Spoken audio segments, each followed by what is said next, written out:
The international airport buzzed with activity as passengers flowed toward the security checkpoints. The loudspeaker announcements of departing flights, the hurried voices of travelers calling to each other, and the occasional cries of children created a cacophony that filled the air. On many faces, exhaustion was evident after long hours of waiting, while others exuded excitement, ready to embark on new adventures. Checkpoint number 7, a place most people dreaded, was infamous for the strict and often unnecessary scrutiny conducted by its head officer, Sergeant Daniel McGraw. A veteran in the force, McGraw had spent over 2 decades working security at the airport, and his reputation preceded him. He was known for his harsh demeanor, unyielding attitude, and most notably, his deeply ingrained racial prejudices. Many travelers, especially those of color, had complained about his unjust treatment, but his seniority and connections ensured that every complaint was buried before it could cause any real trouble. On this particular day, McGraw stood at his post, eyes scanning the crowd with his usual scrutinizing glare.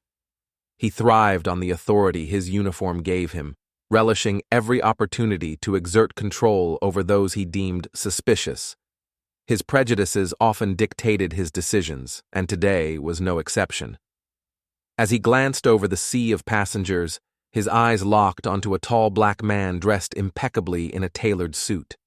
The man carried himself with an air of confidence, his steps purposeful as he approached the security checkpoint. McGraw's instincts, warped by years of bias, immediately labeled him as trouble. The man handed over his passport, an official document from the Republic of West Africa. Without even bothering to open it, McGraw smirked and shook his head. "Where do you think you're going?" he sneered. "I believe the passport answers that question," the man replied smoothly, his tone betraying no sign of intimidation.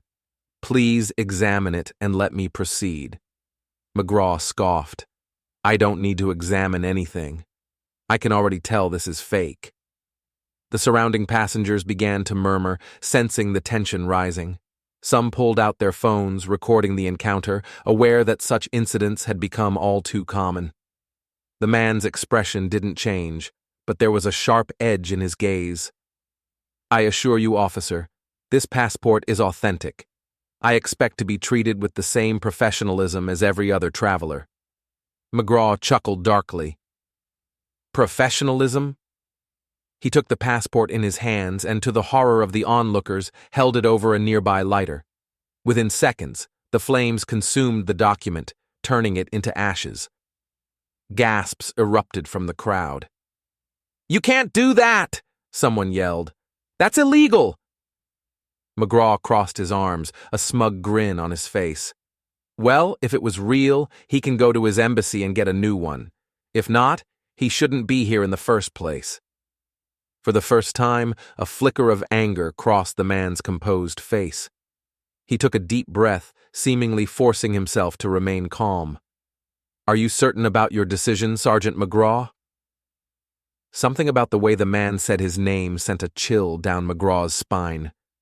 Before he could respond, another voice, a firm, authoritative one, cut through the crowd. "Sergeant McGraw!" Everyone turned to see a high-ranking airport official approaching, flanked by 2 officers. The official's face was pale, eyes wide with disbelief, as he recognized the man whose passport had just been burned. McGraw frowned, unsure why his superior looked so unsettled. "Yes, sir," he said, straightening up. The official stopped a few feet away and turned to the man in the suit. "Mr. Diallo, I deeply apologize for this unacceptable behavior. I assure you, corrective action will be taken immediately." McGraw's eyes darted between them. "Mr. Diallo?" he repeated, a sinking feeling settling in his gut.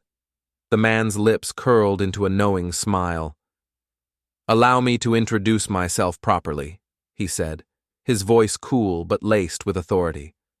"I am Amadou Diallo, the new Director of International Security for this airport, and as of now, I am your superior." The color drained from McGraw's face. He opened his mouth, but no words came out.